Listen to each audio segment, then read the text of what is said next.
Okay, my name's Doug Courtney. Welcome to Coffee with a Coach. This podcast is all about supporting coaches, building capacity, providing them opportunities and tools to network with coaches, and more so how they problem solve, how they release stress, because I know coaching is a stressful situation, regardless at whatever level you come across obstacles and situations that you have to deal with. Covering three areas: problem solving, what are the issues facing coaches at all levels? Two, what are their support networks? Who are the people around them that they can discuss and work through some things to help them deal with situations?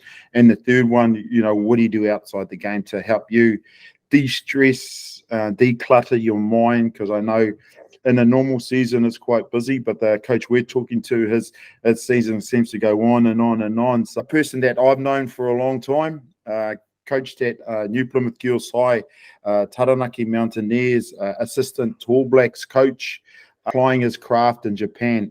So welcome to Trent Adams, and I'm very fortunate to have you on board. Thank you for welcome. We're really looking forward to having a conversation here, and just getting the word out and the support out for the coaches out there. Now, tell us where you are now.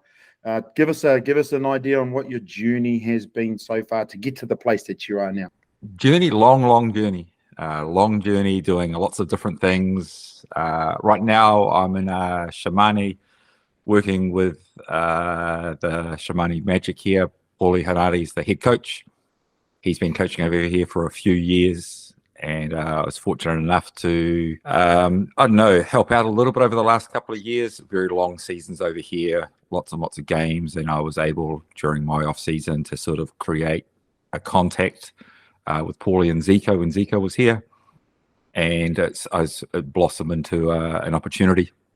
And it was, felt like it was time to get out of the country and do something different. But yeah, so brought up in Whanau, played basketball there, and was at Whanau Boys High School, and my year 9 there, the year before, they'd finished second in New Zealand, so a little tiny. Well, there's some pressure. There's some pressure. And fortunate enough to have an outstanding coach at the school, a guy by the name of Bill Ashworth, who was from that area there, like very instrumental in basketball in that area. And another guy that you're familiar with, Daryl Pene. They were both sort of coaches in the area. Yes. Resides in Rotorua now. Yes. So they were, two coaches when I was younger and started playing basketball that had very clear visions of how basketball, should be played in their eyes. And I was able to, even though I was a young athlete, start to think about basketball and not just play basketball. And to their, I suppose, a testament to who they were as coaches was they fostered that in me. I wasn't like some 16-year-old kid just go over there. They spoke to me and taught me and showed me different things. And the easiest way I could describe it when I was younger was they spoke to me and not down to me. Do you know what I mean? It was something very so much more knowledgeable than I was, but they were very sharing in their ideas. And even though I was I was 16 years old playing for Daryl, and I could really reiterate how he spoke to me and not down to me as a young person, and really fostered my knowledge and my learning. And then as you grow, you always want to pay people back, I suppose, that have helped you out. And the only way I could pay back Daryl and Bill were to do to somebody else what they had done to me, like to share and to foster and to grow. And so they sort of really influenced the way that you're coaching now and how you approach it. Yeah, very much so, as far as how they interacted with me when I was a 16-year-old boy, who's clearly, as a 16-year-old boy, you probably think you know everything and you're doing everything perfectly.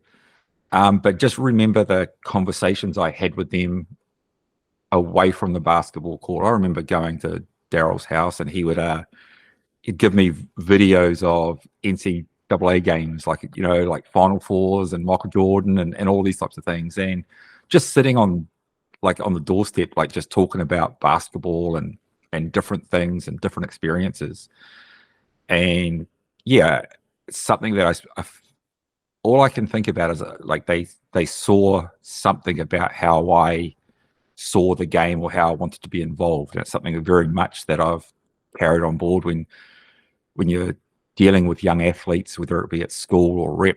Like some of them are, really, really clued up, and some of them see things differently, and how you interact with them. And it's about sharing information. It's not about, me telling you stuff. It's about coaxing information out and working together.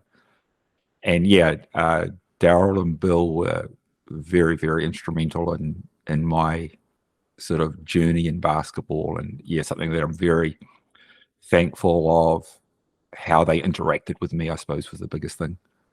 So is that something that you try to obviously implement and follow on and feed forward to other athletes? Because obviously when they were talking to you, that sort of instilled in you for the love of the game and a different way to play it, and then the way that possibly it made you feel. So you want to try and give that opportunity to the players that are in front of you.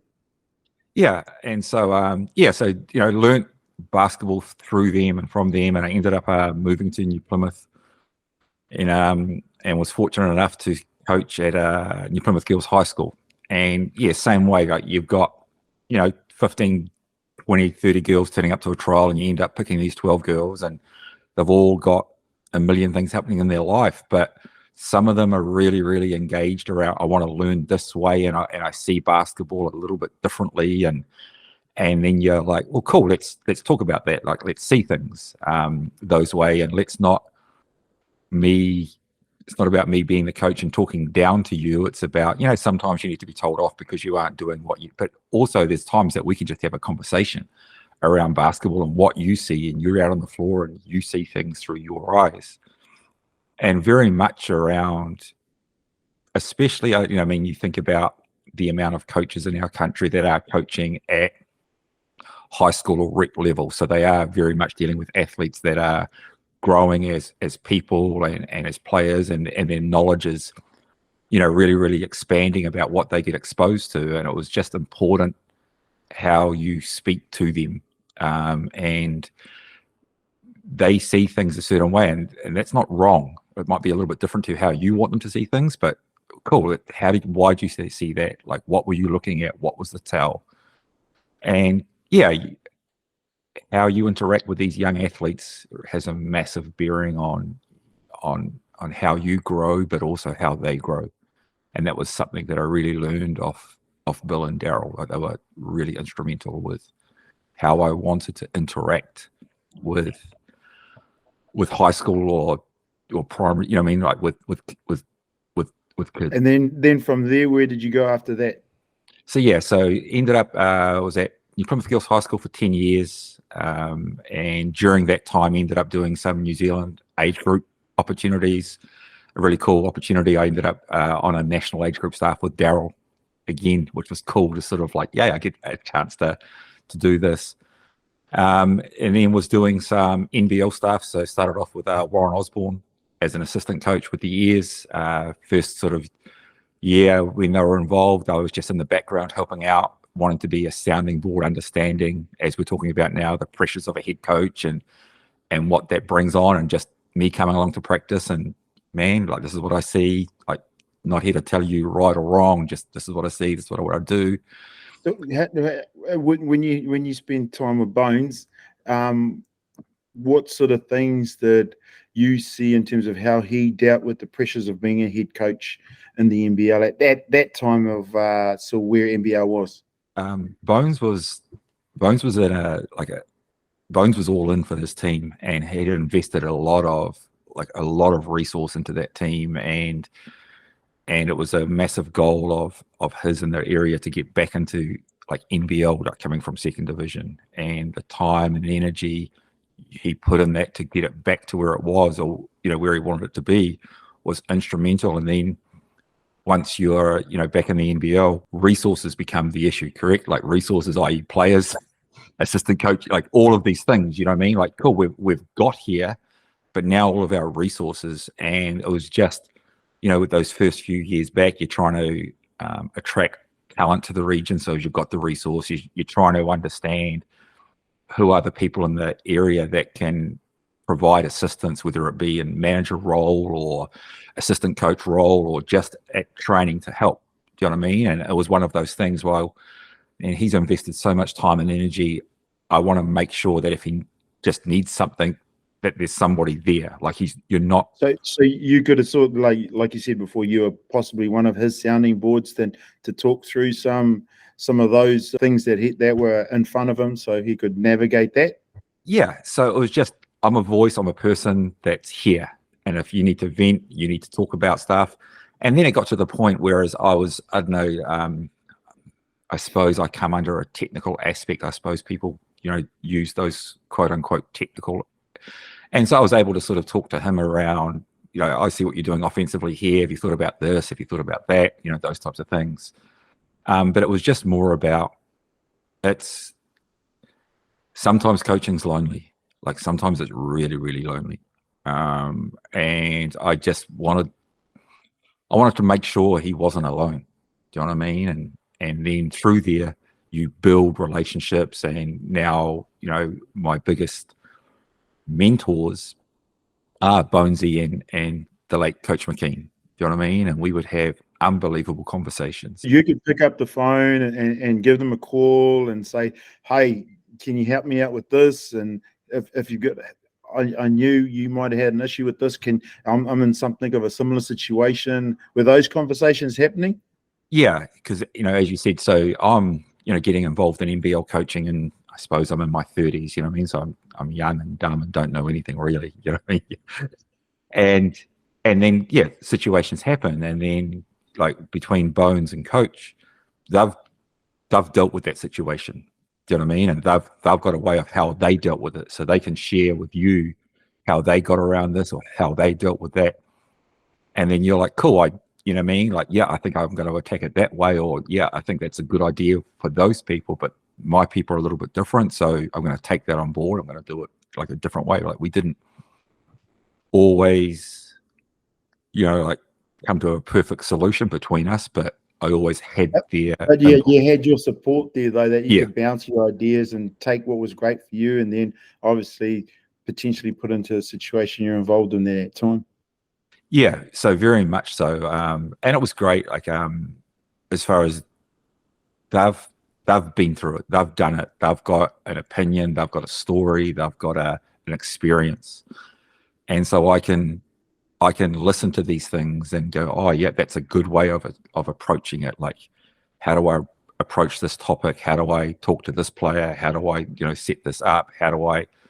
Sometimes you talk about game plans, but more you were just talking about like interactions. How do I interact with these people? How do I get the best out of this person and those types of things. So Bones and Coach throughout my time, so influential and growing as a coach and growing as a how to interact, how to problem solve, how to deal with different situations.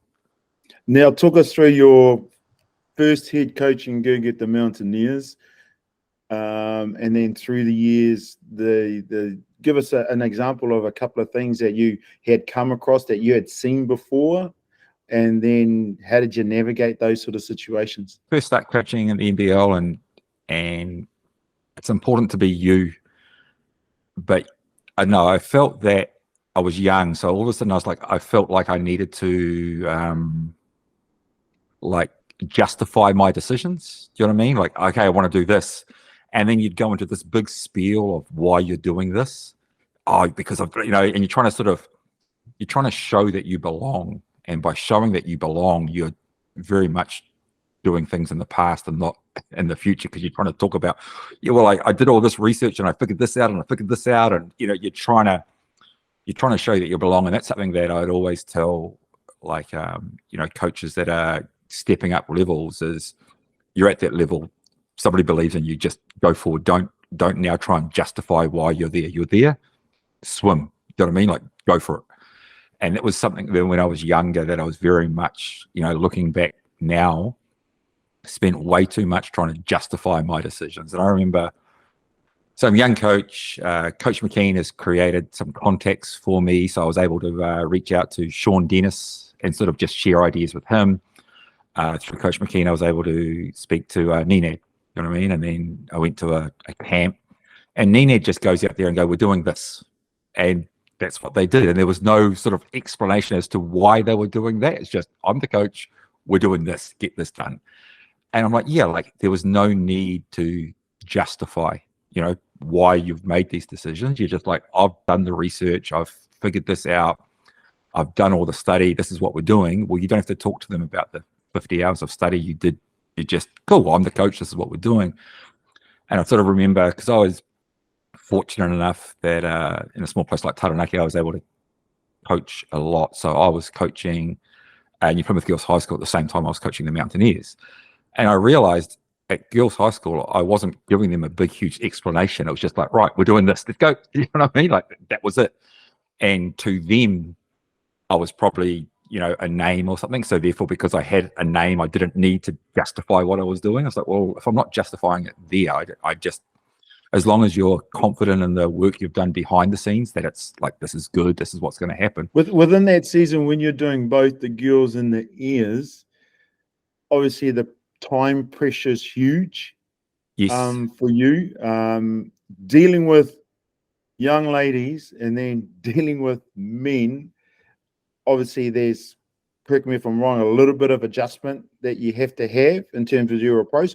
What are the significant hurdles in doing that you found as you were going? Because once you're in things, sometimes you don't realize that because you're busy doing what you're doing. But on reflection, what did you find that you could have, I could have done this particularly better, or what sort of pressures that you faced or obstacles that you came across?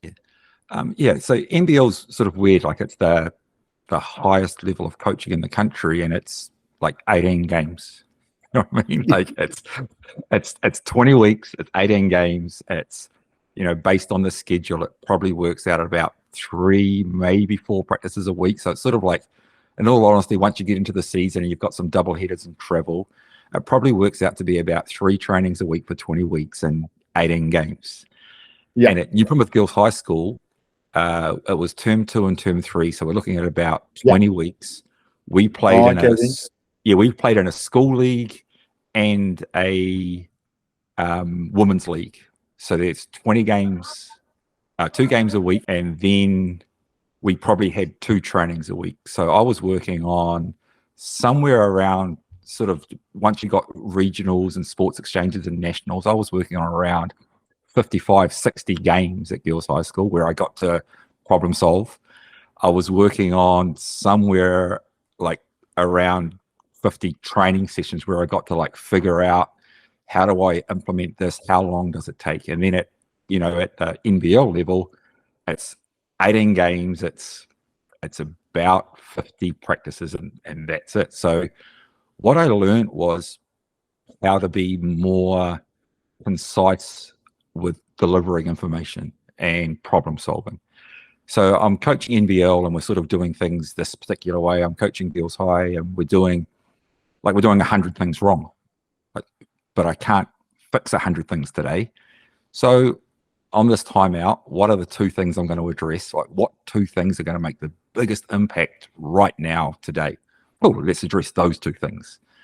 And so it really helped me to sort of like identify the priority of what problem solving needs to be done now and what can be done a little bit later. And that's something that I was really really beneficial for us. Like I really learned to, my wording matters and what I address, how I address it matters, and it's got to be done as efficiently as possible. And that, like coaching, at different levels really help with that. So that's something that I was super, super grateful for. Time constraints, unbelievably so. Fortunate enough that, my family support and my family network were such that my wife was amazing. Well, I was going to talk to that too. I was just like, say you're doing that and doing this, and potentially you're doing it every night of the week in a different gym. So what sort of pressure that's, as long as you've got a supporting whānau and you talk through that, I guess that'll work. Yeah. So supporting whānau is like unbelievably important. And my wife Kirsten is the most amazing person in the world. And without her, I don't get to do the things that I enjoy. Like, fortunately for me, she's amazing at what she does.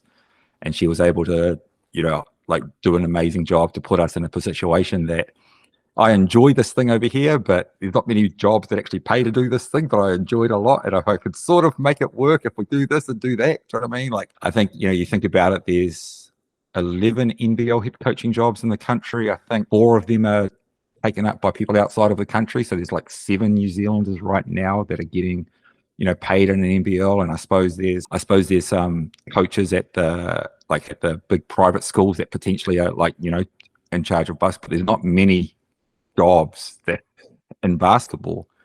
And it was constantly trying to, or if I do this thing and we can sort of get enough and, those types of things. But that was unbelievably important. And then, like you end up having kids in the game. Do you know what I mean? And then all of a sudden, oh, cool. And my son, was growing up at basketball courts, at stadiums, at events, at tournaments. You know what I mean? And he was pretty much at everything that you were at. Yes, do you know what I mean? Like Girls High won nationals, whatever year they won nationals, and there's the big team photo, and he's somehow in the photo. Yeah, like that's where it is. And it's tough when you're away a lot, but you can also make it valuable by including the family. And like he got to come away. I remember in the first days of the women's NBL, it was called the WBC, I think it was called, and he's come away with me as a young child, like 2 years old, and just loving it. And then all the girls take off their jackets to warm up, and the next thing I know, I look over and he's sleeping in the jackets because he's just smashed from like just so tired. But also experiences that he looks back on like really, really fondly of. So yes, I was away a lot, but I was able to include the family in different things, and they've got these experiences too. So the support network's massive. As I said, sometimes when you get up coaching at a higher level, sometimes coaching's unbelievably lonely, and there's some tough nights. And having a support network that you can contact and reach out to, and and share things with, that's really, really important. Now, talk about how I guess you talked about the tough nights, and I know that coaching can be lonely, and then does like winning and losing, how does that affect your obviously mental state in terms of, I know for myself, you're trying to, I should have done this, I should have done that, and that can linger for a little bit longer. Do you have those moments and then when you problem solve around it to say, get out of my head? Yeah. Something Andrew Green was my assistant with the Airs for the last few years. And when we first sort of got back there wasn't, we were struggling with resources, i.e. players. So, weren't doing well, and you'd coach the game, you'd end up like really, really frustrated with how the game had gone. We didn't execute this, we didn't do that. And then I found we'd then sit around after the game talking about the game, and would get angry at the second time we were talking about it and they'd in the game. And then we sort of like, based on the schedule, we're like, you know what? Let's just talk about life. You know what I mean? I'm going to cut up the film and do the review, tomorrow. So I've got to cut up the film anyway. I don't have to do it right now. I've got time to do it. Like, it's a travel day. I can get it done on the plane. I can, do it whenever. So after games, we just talk about life. We both have families. We both had sons of a similar age, and just like, cool, how's life going at home? What support do we need? How are they going here? And Tama, another guy that was with our staff that had a family, and we just ended up talking about the things that I suppose why we were doing it. We were doing it to make our family proud. We were doing it to show opportunities to our children. You know what I mean? We were doing it for a whole bunch of reasons. And we figured out, like, talking about those reasons actually really, really helped out a lot. You know what I mean? This is why I'm doing it.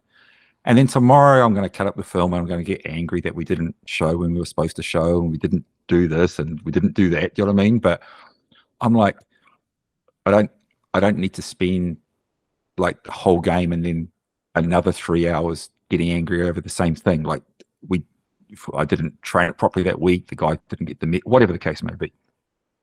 Well, I'll work on that tomorrow. But right now, let's just talk about that. So, the moments in those conversations, did it help you just relax and de-stress for that moment in time, and then go, okay, then cool, I'm back to work. I'm in it. It was exactly that. It was the de-stressing, like figuring out where, like, it's unbelievably important, our job, and the higher up you get, the job means winning or losing. Do you know what I mean? Like that's what matters. And as you get higher, then doesn't, like, success is a win or a loss. You know what I mean? Like that's what it is. And the stress and the pressure of that, but also, as both Fitch and Juddy had sort of mentioned, like their family life's unbelievably important. And like, I think Juddy, made the comment about like family's number one, and he'd pick family over everything. And like, that's, in my life, I see that the same thing. Do you know what I mean? We all have different priorities. And when you got a chance just to talk about the people and the things that you loved that sort of put the game back into perspective, like it's a job just like everybody else has a job, and there's an accountant out there doing it, there's a farmer being a farmer, and he's got to milk the cows and build a fence, and like, well, I've got a job as well, and we all have different jobs, but we all have. I'm not defined by that job. Do you know what I mean? Like, as a person, like you said, you're not defined by the job. You're not defined by the wins and losses. No, because your job's a job. Yeah, it's a job, and I want to be the best I can at my job. But I want to be a really good father. I want to be a really good husband. I want to be a really good support network. And we just talked about those things. And we like, you know what? Now, it was different when you had double headers and you had a game the next day, but we were very much big on, like, if cool, we don't play again, we're done with that game, we'll worry about that tomorrow. Let's switch off the coaching hat and put on this Trent hat of just Trent the human being. You know what I mean? Because coaching's tough because you can always watch more video. You can always do more stuff. You know what I mean? There's always you're exactly right. You're exactly right. So if you want to, you can always find something. But I'm like, but to be the best coach I can be, I need to be the best version of me. So therefore, I've got to be right. And yeah, that was really, really important. And we had really good conversations. And a lot of it's just around family and where we were with our family lives. And a little bit like you, we had kids in the game and the pressures that puts on them. A couple of years ago, we lost the national semi-final to Auckland Tuatara. And then the next day, we were going back, and some people were staying up and some people were going home. And in the end, I had a van with me, Andrew Green, and Aaron Bailey-Knoll. And the three of us just sat in a van, just drove home, and we just talked about our kids and the importance our kids mean to us, but also the advantages they have on being our kids, but the disadvantages they have in being our kids. And no doubt they've heard a comment around, you're only playing because your dad's this, you know what I mean? Like, those types of things. Absolutely. And I've heard those comments too, because obviously I've been in the same way coaching my two sons. So it's definitely around the pressure that what we do is they don't need to necessarily carry it, but obviously having that last name and being in our family, there's definitely a connection to that. And so we drove, Auckland to Taranaki. So you're looking sort of 4.5, 5 hours, and we've just lost like a national semi-final. And it was it was an outstanding drive home. Do you know what I mean? Like, just for us mentally that sucked that these are the areas that we would like to have improved on, but also we've got this whole life outside of basketball that we're still working on and still trying to be, the best versions of ourselves and show our family, where they can get to with, determination and the right attitude and those types of things. And the three of us, it was an outstanding trip home, man. Like an outstanding trip. That would have been a really good kōrero, just sharing those things with everyone, because Judd talks about it like he won the NBL last year, but he says you're only that champion for that moment, and after that moment it's gone. And it's the flip side. If you lose a game, you're only that for that much, and that's on to the next thing, because that's only a small portion of your life. And having those other support networks where you can discuss other things is going to help you tremendously. And you think about it. So, the NBL, you get fired and hired on wins and losses by and large, but it's about the only level of basketball, you know what I mean, that it's the be all and end all. Like, you're coaching your high school. Cool. I want my high school kids to be the best high school kids they can be. I mean, your guys, they're not on Sky TV playing every night. And, your win-loss record for whatever school you're coaching is not publicized on some national coaching website where, Doug's only got 2 wins and 50, you know what I mean? Exactly. No one outside of you knows your coaching record, no one. So don't get hung up on it and go, cool, I just want to be a good coach. I want to invest time. I want to get better, but you're not defined by wins and losses. At the highest level, unfortunately you are, because that's how you get employed. But for the majority of people, you're not defined by that. You're defined by your actions and who you are as a person and your character. That defines you more. And that's something that I wish I knew earlier. You know what I mean? My win-loss record no one knows, no one cares. You know what I mean? It's irrelevant. Like you said before, you're pretty much the only person who worries about that sort of stuff. Yeah. Yeah. It's crazy. So obviously Zico, an outstanding friend of mine, a guy that just so much admiration for. We're just wanting to coach. So we were coaching the boys high junior A basketball team, and it must be the 3rd or 4th grade of basketball, and we're just out there coaching these kids.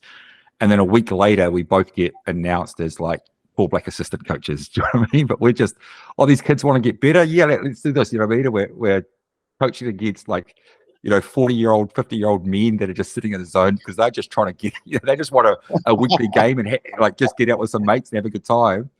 And Zico and I, we've got this, the junior A team, and we're they want to be good. So we're trying to teach them what good looks like. And we're just wanting to coach, and we're wanting to help out, and we're wanting to get more reps problem solving. It didn't matter. That would have been a fun experience as well.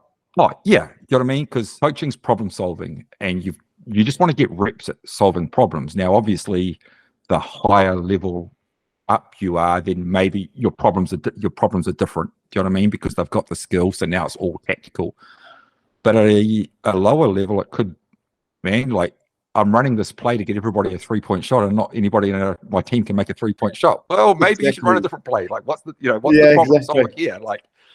I saw this great offense. It's a great offense because they've got Kirk Penny shooting the ball. We don't have Kirk Penny, so don't run that offense. Figure out what you have, problem solve for your kid. And it was just, we are in an opportunity that, if you invest in coaching in our country, you can get a lot of reps coaching. Do you know what I mean? You can find a school, you can help out at a school, you can potentially find a rep team, you can, potentially you can get to an age group, and you're oh, cool. And you just get reps of problem solving.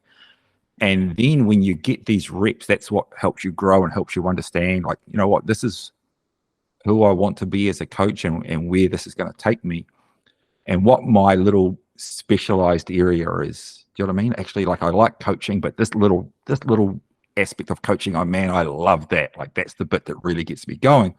Cool. You're now starting to figure out who you are, because you've got to be you. You can't mimic somebody else. You need reps, and get as many coaching reps as you can. And it doesn't matter at what level, but coach those kids the best you can, so as they can have a great experience. Because I'm like you've coached your kids and they're 9-10 years old. Well, they don't need some first division coach cussing them out. You know what I mean? Absolutely.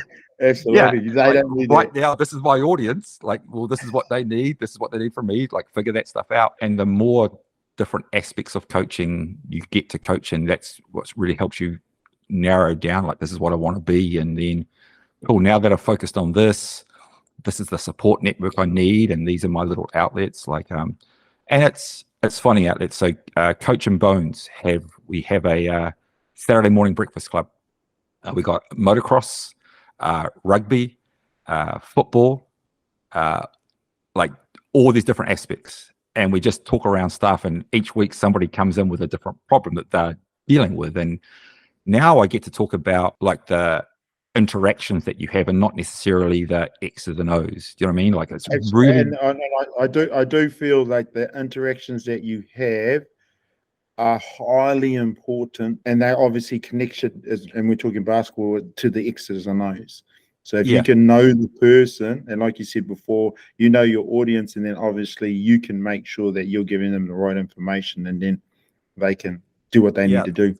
You do find, like, when you get into a room of basketballers, like, unfortunately you drift to X's and O's, and sometimes you're like, yeah, cool, I got to get better at X's and O's, like we all do, but it's not just X's and O's. You know what I mean? And sometimes getting into a room with, as I said, we got motocross, we got football, we got rugby, like and we're now just talking about coaching and problem solving and situations. So now I don't have to get caught up in whether I should be running some, two-sided action on the fast break. It's like, now I get to talk about how we deal with these problems, because that's the stuff that helps you grow as the coach.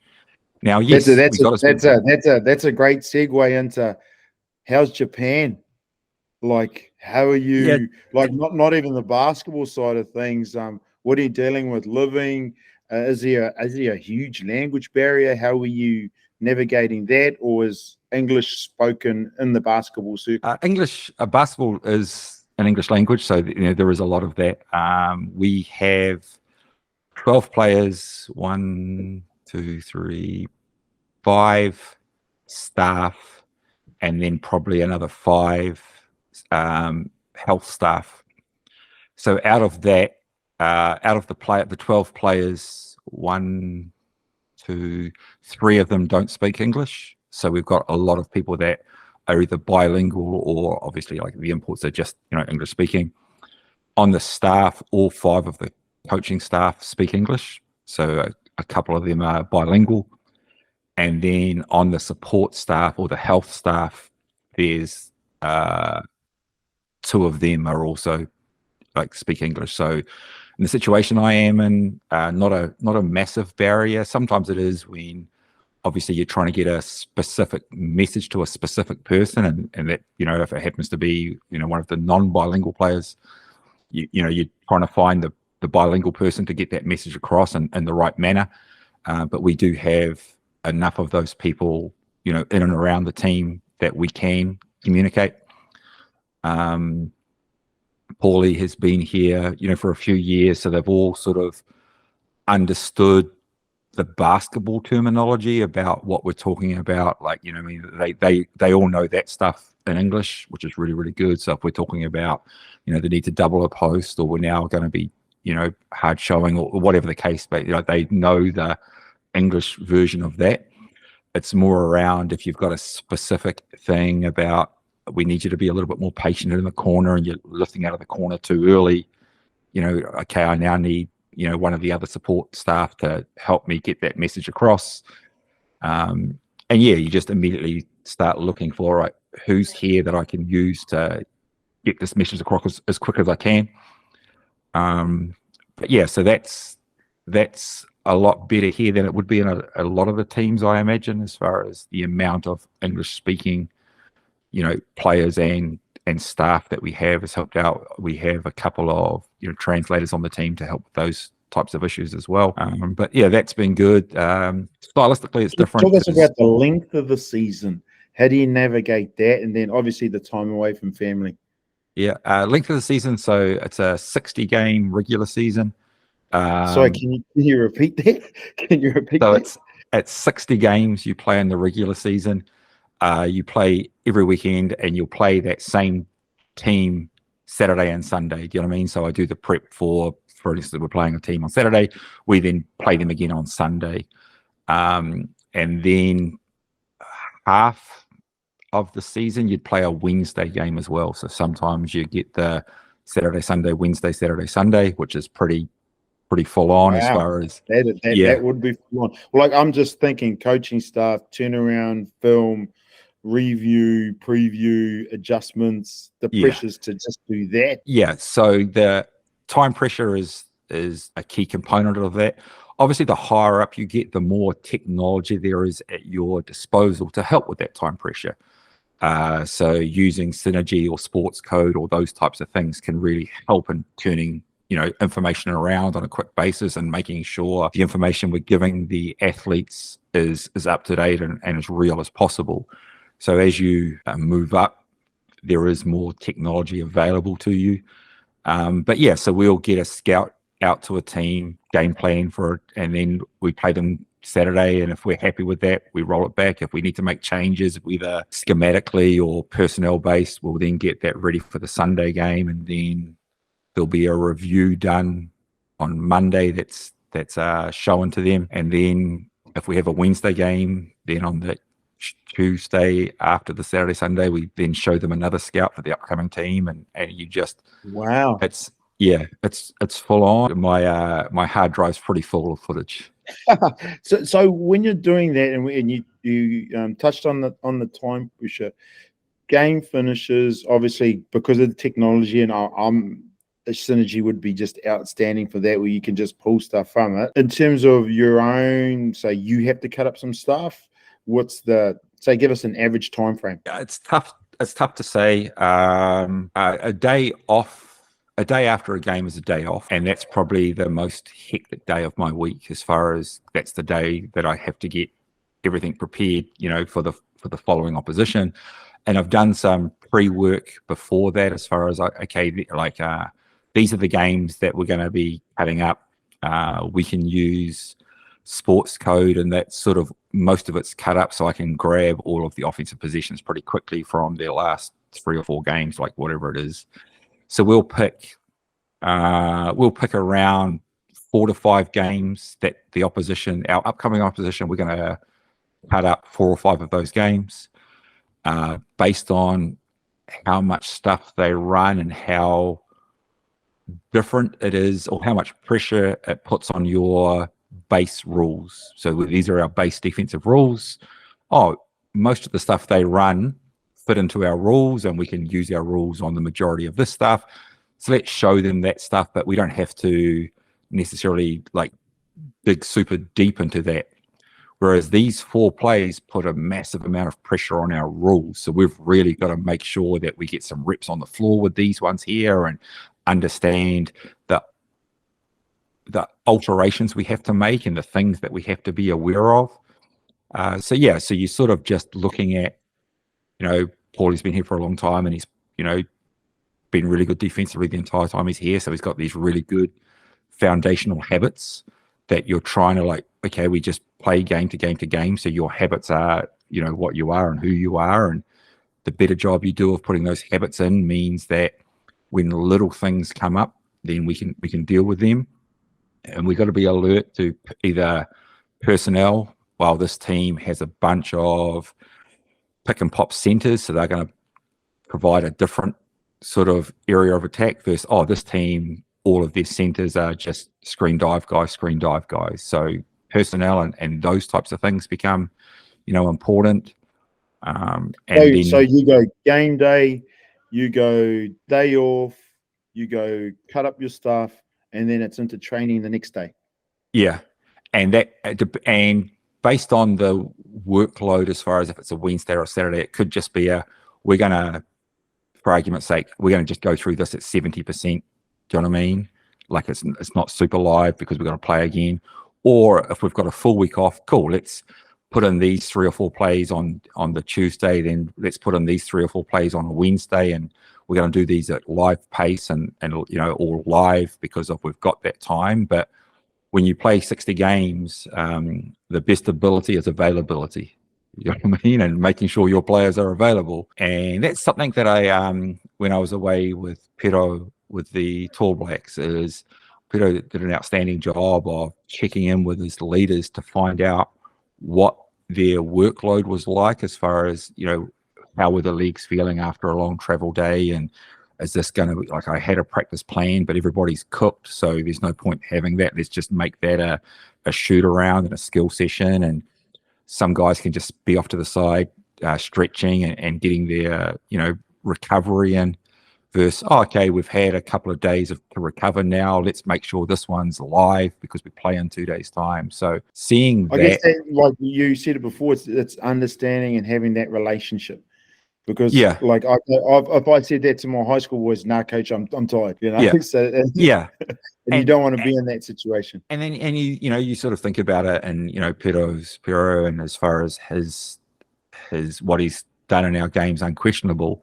And he's quite like a tough guy that wants to get things done right. And he's very like, we've got to do this, but also very understanding of, we've just flown from New Zealand to Jordan. You know what I mean? Like, we've been on a plane for the last 30 hours. I don't care that I've booked a practice. That ain't going to be a proper practice. That's just going to be, let's just get down there.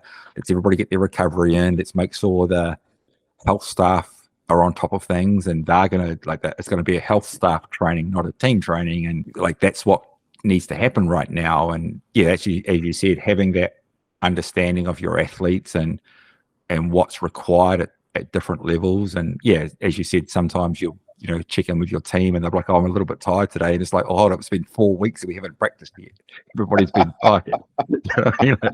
That's not helping us out here.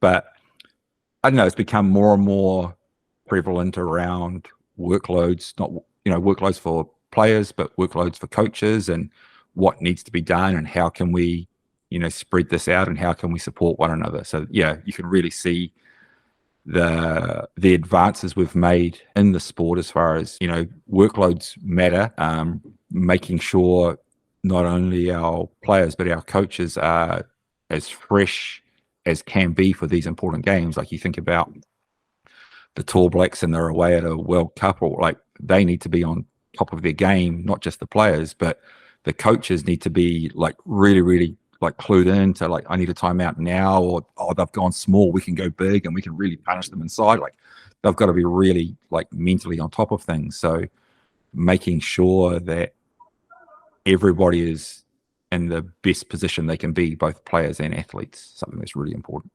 Oh, definitely important, because I know, being fresh in the tournament, and you say in the Tall Blacks, you've played Jordan, you've played Japan, now you're going to play the US, and it doesn't get any easier for us as players, but as coaches, and I know you're burning the midnight oil, you're trying to get up and cut tape and things like that, but you've got to look after yourself in those moments as well, or prepare yourself for those moments as a coaching staff. Talk about your family as well. Obviously, being away, there's top technology is brilliant, so obviously you can jump on and have a chat and things like that. How's that? Because you said your family is one of the important sort of anchors in your life that sort of brings you back to reality and helps you de-stress too, having those conversations about them. So obviously a big family discussion around the opportunity coming over here, and let's sit down and have a have a discussion around that, and the opportunity and the benefits that potentially taking this opportunity, and the negatives, and let's weigh that up as a family, and let's have a family discussion around this. And it's not about me making a decision, it's about us as a family, because this decision affects everybody. And that was a good couple of sessions that were like an emotional decisions about, right, these are all the things that it provides us, and this is the thing that I've been working towards, and you get this opportunity, and all those types of things. So first and foremost, like, involve the family in these decisions. Like, when you're going to coach another team, like, just check, like, this is what it means. I'm going to be away 2 more nights a week, and then if we do this, we're going to be going away to this age group tournament here, and we have this preseason tournament, we've got to go to the Mel Youngs, it's another weekend away, and like, put everything out on the table so as everybody knows that when I've as I've volunteered, I'm volunteering our family holiday time. I'm going to be away 1 week of it's gone because I'm at nationals. You know what I mean? Like, those types of things. And then relying on technology, and then also owning bad days. Another thing I really, really learned with Drew with the years is, man, how are you going today? It's like, pretty shit day today. we've been looking forward Oh, to, absolutely. you know what I mean? And just saying it out loud, like you're not this Yeah. facade of like everything's perfect. And I would often, like get hold of Kirsten and yeah, it's a pretty tough day on at the moment. Do you know what I mean? Like just missing you a little bit more than normal and, those types of things. So that was something that we really learned, like just verbalizing it really made it okay. Do you know what I mean? And It's funny too. It's funny too because someone will go, "Hey, how you going?" You go, "I'm about a 5 today," and I go, "What?" That's true. I'm not 100% today. Yeah. I might get better during the day if it's the morning, but that's where I'm at the moment. And like unbelievably empowering to say that I'm not perfect. Do you know what I mean? Like it's not. It's just like it would be like, yeah, tough day today. I've been really looking forward to getting to training because now I can just sort of block that out of my mind and throw myself into this. Awesome. Do you know what I mean? Pretty tough day. I'm not too sure, where I'm going to be. Sweet. And acknowledging it is such a thing that I suppose if we can, males are not great at normally, and we're getting better and better at that. You're telling me nothing. You're telling me nothing. You know what I mean? And just that sheer relief of just acknowledging, you know what, pretty tough day today. I'm fine. I don't need you to fix anything. I'm just sort of acknowledging it's a tough day, and with a bit of luck tomorrow, I'll be fine. And sure enough. But how good does that make you feel? You're not, smoke and mirrors anyone. You're just like, hey, I'm not great today, but I'm okay, but I should be able to get through it. Yeah, and that's super important. And it was something that lose the national semi-final in the NBL, and that night got an amazing amount of supportive messages from friends, from acquaintances, from people. And there were these amazing messages. And I'm like, sort of a little bit stink that I get all these awesome messages at this low point. It'd be awesome if we were just at a society where I could just throw you a message like, man, great job tonight. And I didn't have to wait for you to be down to pull you up. Maybe you could just be a little bit deflated and I can just pump some air in those tires and keep you going. And some of these messages were the most humbling messages that I could ever receive. Do you know what I mean? And I'm just like, there was such a win to know that some people out there felt, strongly around you and what you'd done and have these unbelievably supportive messages. And it was something that's so cool that I have all of these people in my life that are, that are supportive of me and want me to do well. What I'm going to do is I'm not going to wait for somebody to be down to reach out. Yeah. I'm just going to reach out. Do you know what I mean? And you think about so the coaches in our country, you're coaching high school basketball, you're coaching rep basketball, you're probably going to see a lot of familiar faces week in, week out at different things. How cool it would be for you to be like, hey man, great job with that sideline out of bounds play yesterday. Like it was awesome. Like how good would that make that coach feel? Like you just, man, I really like the team spirit of your guys. They're super supportive of one another. Man, I wish my guys could get like that, or anything along those lines, because it's lonely. And we could be coaching in the same competition. I'm not coaching against you though, Doug. I'm just coaching my team and you're coaching your team. You know what I mean? Like you're just trying to do the best you can with your group, and I'm trying to do the best I can with my group. And none of us have been to each other's training, so we actually don't know what our kids are like and what they respond to. Like we don't know anything. Like we don't. And then we're going to pretend that, or the fact that I've got 6 New Zealand age group players and you've got none, and my team wins, like, yay, I'm the better coach. Like, well, maybe I'm not. Do you know what I mean? Maybe it's just the simple fact that I've got 6 New Zealand players meant that I did nothing this week, or actually the players did the exact opposite of everything that I asked them to do, and they still won just because they're talented. And I'm like, so that's the important thing, is none of us know what everybody else is going through. None of us go to one another's trainings to know what the interactions are actually like. The best thing you could do is show support to other coaches, because it's lonely. Don't wait for them to be in a hole. If you see something that you like, let them know. That's a great job with that. I remember one year at Girls High School at Nationals, our team's good. Our team's good just because they're good. Do you know what I mean? And we'd play some teams, and you'd win easily. But this one is a team from, I think it was from Marlborough, some down south. The coach there started to do it like a box and one because we had a girl doing well. Then she went to a triangle. Like she just tried all these different things. And I was like, that's awesome. Like you didn't just sit there and go, oh, this is what we do and it's not good enough, so we're going to lose. Like you were out there just trying to find a solution. Yeah. And it was one of the, like, I'm like, that's awesome. Like, don't lose that. Like, just your job is to help your girls as much as you can. And if plan A isn't working, go to plan B and go to plan C. And I was super impressed that there was somebody that didn't just sort of sit there and go, oh, well, we don't have it today. Do you know what I mean? Like, and I thought it was important to let them know, like, that's a great job. Like, that was awesome that you tried those things. Like, really, really cool that you identified, like, these were our two key players. And you know what I mean? And those little things matter. Juddy was talking about, success and winning nationals is success, but getting kids at higher levels is successful as well. Do you know what I mean? And I've always thought, like the coolest thing ever would be that those players that make New Zealand age group teams or the Tall Blacks or the Tall Ferns, or go on to higher honours, that their junior coach, whether it be a school coach or like somebody in their coaching ranks, gets acknowledged. Do you know what I mean?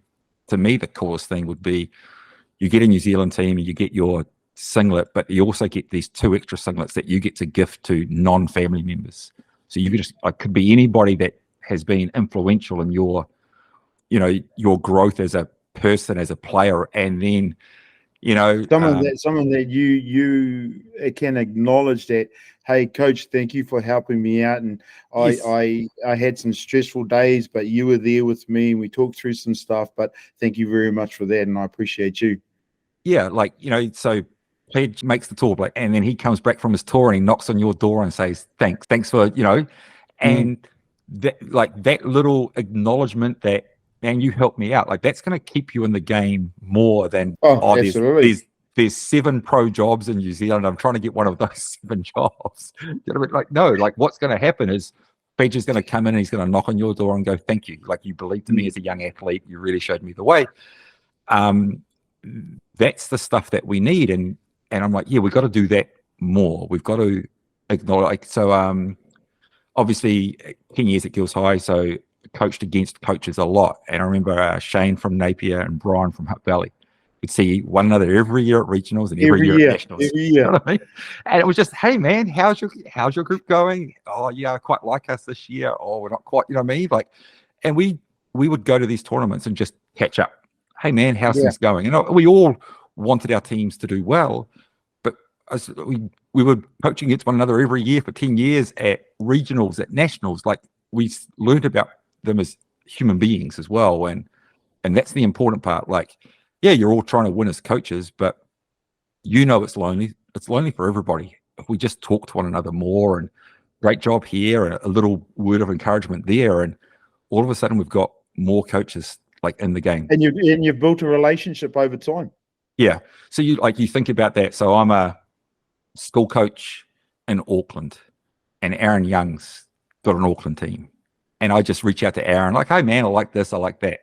Well, now all of a sudden Aaron Young is with the Breakers, and then he's with the Tall Blacks, and now he's with Perth. And if you're like just that dude that coaches at Auckland that sort of reached out to him and spoke to him, now all of a sudden you're like, you know what? Wouldn't mind going to Perth and seeing what Perth are doing. Oh, I've got a contact there. I could reach out to Aaron Young. Aaron can, invite me into a training, and I get to watch these things. And it's just like, you never know of your peers where they're going to be in it. And maybe you were just nice to this one coach all the time, and all of a sudden that person got a break and, got this opportunity, and you reach out and they're like, man, come along, come and watch a training, come watch this, come watch that. But again, that's building a relationship. That's just spending a little bit of time in your day, flicking a coach a message, saying, hey, I love the way you do that. Hey, when is your next session? Can I come along and see how you do that? And then that's the door in where you can start building a relationship. And then if anything goes wrong, hey, Trent, I'm struggling in this area. And it doesn't even have to be X's and O's. It can be something else. Hey, Trent, I love the way you get your team organized, and they huddle up and they're communicating, because I've seen you at your girls team. How did that happen? Yeah. I remember talking to Corbs around like the pressure of coaching, my son. And then I talked to him exquisitely around how Leanne Walker had to deal with that.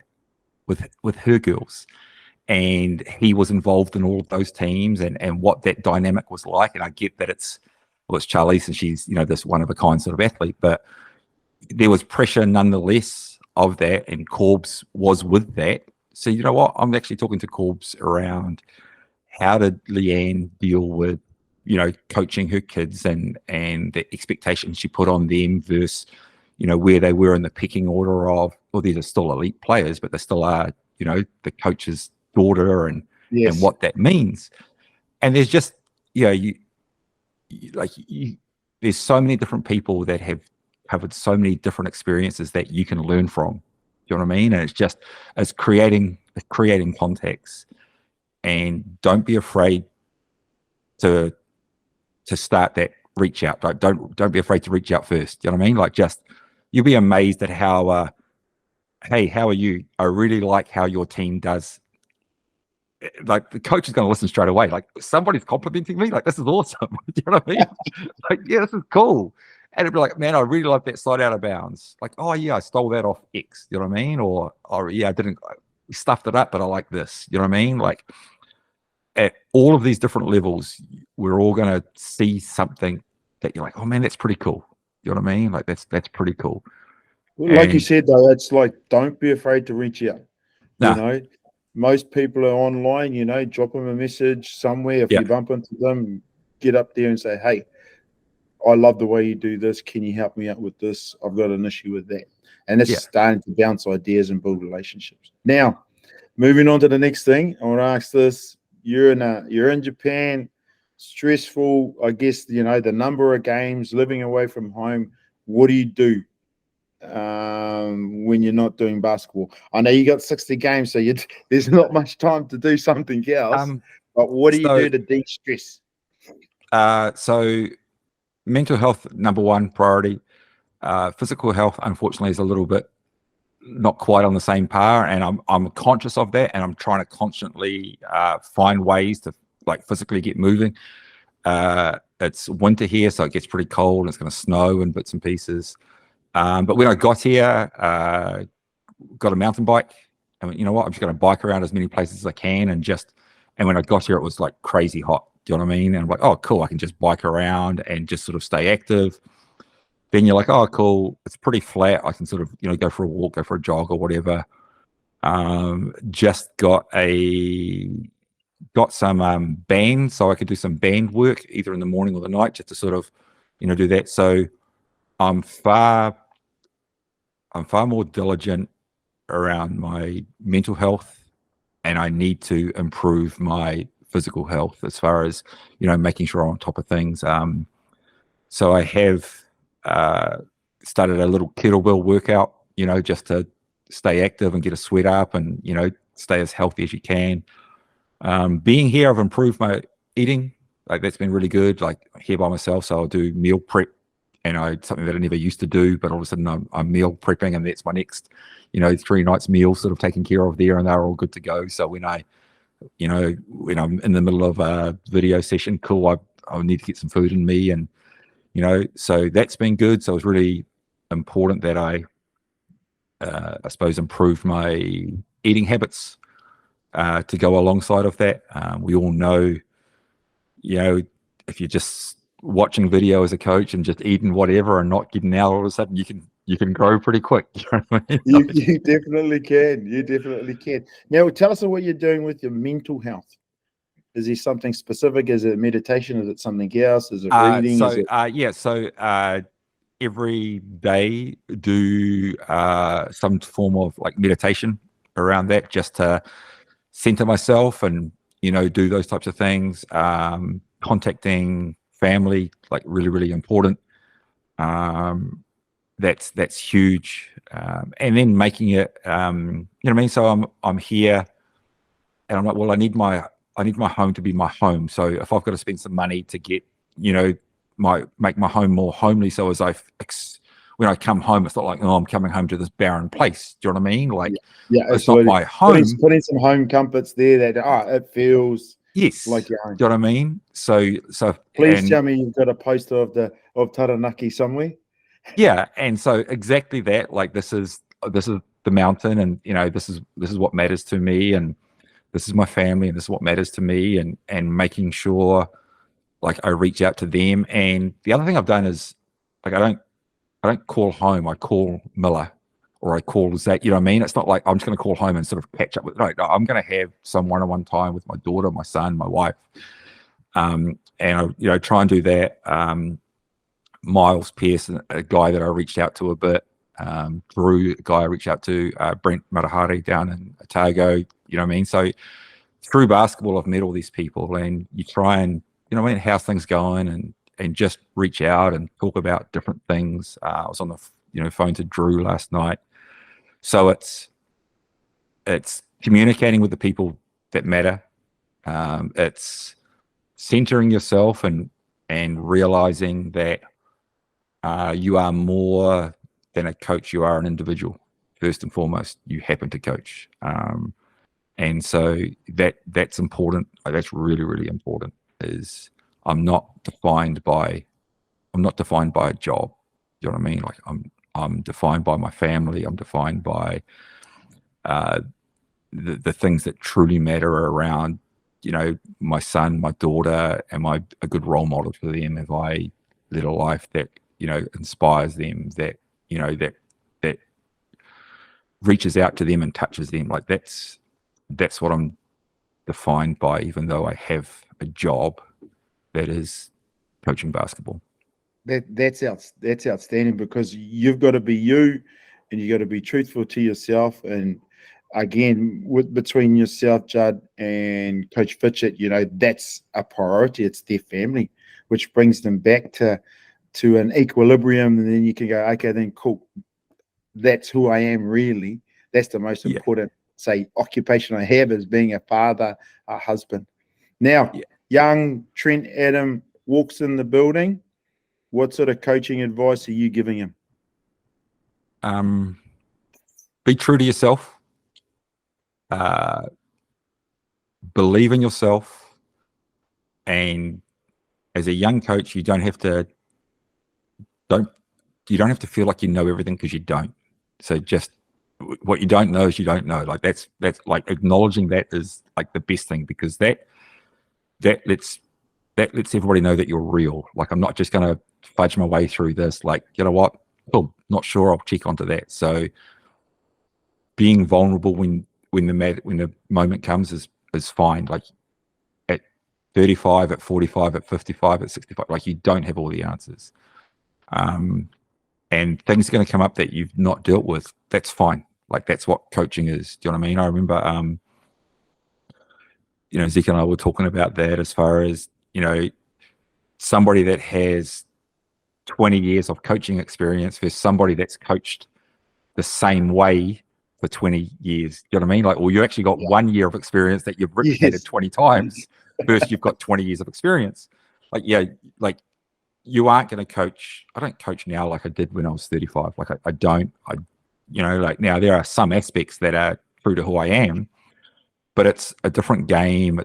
There's all these things different. So when you first start coaching, and especially when you're a young coach, you feel like you've got to justify. And I'm like, don't. Like, just be true to yourself. That's what matters. Like, and then get to know your athletes. Like, get to know your athletes, because athletes that feel like you're invested in them, they will respond to you. They will. You know what I mean? Like, absolutely. So as a younger coach, I probably should have done a little bit more of that and a little bit less of the X's and O's. Do you know what I mean? Like, just a little bit more, like, get to know my athletes as athletes and as people. And once again, how's your day going today? Oh, it's a bad day. Cool. You know what? Just warm up over there. If you're not feeling it after warm up, sweet as, you can sit down and we'll get you on the scoreboard, and that's what we're going to do today. So yeah, they're the things that matter, that I do differently. Well, again, like, as a young coach, it's that evolution to get to that point where you are today is something that, if you can reflect on that, that's growth in yourself as well. Thank you very much for joining the podcast. I really appreciate you sharing your knowledge, and your experiences that you've been through. for coaches out there, sharing their experiences and giving them to young coaches is, I think, something that needs to happen. And you touched on it before, because you've had contact with coaches from all over the place. And I do appreciate you coming onto your podcast, especially, being on the other side of the world and spending time with us today. I really enjoyed it. It's awesome that you've done this. Like, it's super, super important to the coaching community to have these things out there that, somebody listened to this and just think it was the biggest waste of time ever, and somebody be like, you know what, that's a cool point, I should reach out to that person. Like, awesome. You know what I mean? But the more coaches talk to coaches, the more coaches can learn from coaches. You know what I mean? And we're all trying to improve as people and as coaches. And it's awesome that you've created an environment where people can reach out, they can learn, they can listen, they can ask questions. It's outstanding. No, again, thank you very much for joining us. You can catch the podcast on our YouTube channel. It'll be dropping in the next couple of days, so please enjoy.